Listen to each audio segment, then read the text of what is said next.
The SkillMatch method has the potential to revolutionize your classroom. It certainly transformed mine. However, transitioning to this approach can come with its challenges. Let's explore 3 common pitfalls and, more importantly, how to navigate them effectively. Are you concerned that students won't engage in their work? This is a frequent worry when shifting to a self-directed learning model, and it represents the first pitfall. If you fall back into old habits of microcontrolling, students will never take responsibility for their learning, and nothing will change. The first crucial step towards success is establishing a learning environment where students clearly understand their tasks. It's essential to practice this process with your students. By the time they reach high school, they're often not accustomed to influencing their own learning. They need positive experiences to realize they can take on this responsibility. And responsibility can only be embraced when it has been genuinely handed over. In my own practice, I shifted to the role of a facilitator. Instead of acting as the primary source of input, I ask questions like, "Where are you at your work?" Or, "Do you need any assistance?" If I see a student off task or disengage, I approach them with curiosity. "I see you working on something different right now. Can I help you with anything?"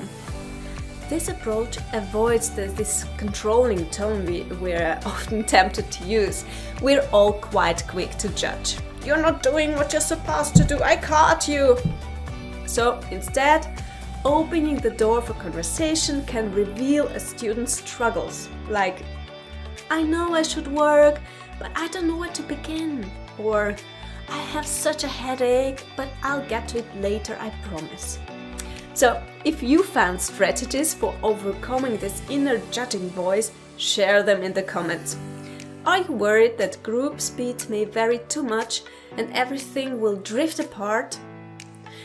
This is a valid concern that often prevents teachers from trying the SkillMatch method altogether.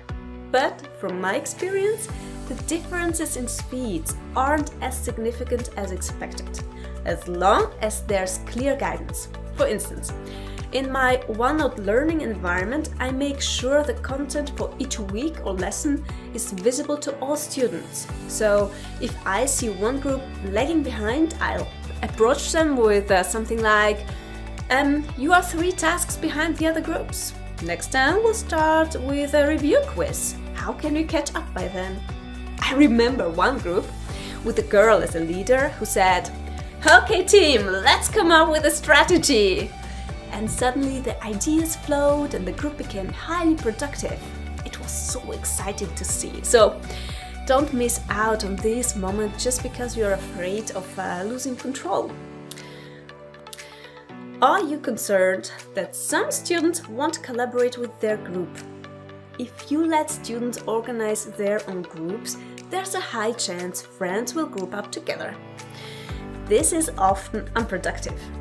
That's why I recommend grouping students based on their strength, as I explained in the first video, or simply using random grouping. I actually started doing that to shake up group dynamics, and it allowed students to show different sides of themselves and focus on more productivity. And yes, there will always be students who prefer to work independently and finish early. As teachers, we're often tempted to think, "The work is never finished, they could just do more tasks." But this approach punishes the ones who work quickly. Why would they strive for efficiency if it just means more work? Here's what I did instead. First, I closely reviewed their work and asked them why they made certain choices.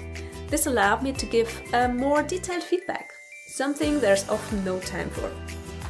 We get so focused on helping struggling students that the stronger ones miss out.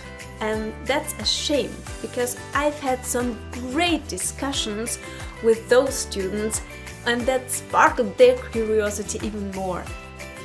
Second, I asked if they had work in another subject where they weren't as fast, or if they'd like to help me explain something to another group. They felt proud to know I relied on them, and I highly recommend this third approach. Bonus! There is actually a fourth pitfall. It's essential that the roles in each group are authentic and meaningful. Assigning pseudo-roles just to manipulate students into working can lead to frustration and disengagement.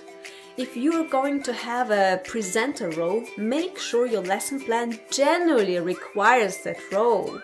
This might include sections where a presenter explains concepts to the class, or leads discussions, or presents findings. The worst case is when students realize the roles are just for show. This creates a sense of betrayal. They feel tricked into participating rather than contributing meaningfully. Take these roles seriously, and your students will too. Authentic responsibilities lead to authentic engagement. If you want to know how to create motivating environments in OneNote that keep students in the flow, check out the other video. And if you're new to the skill match method, click here to learn how to group students based on their strength. See you!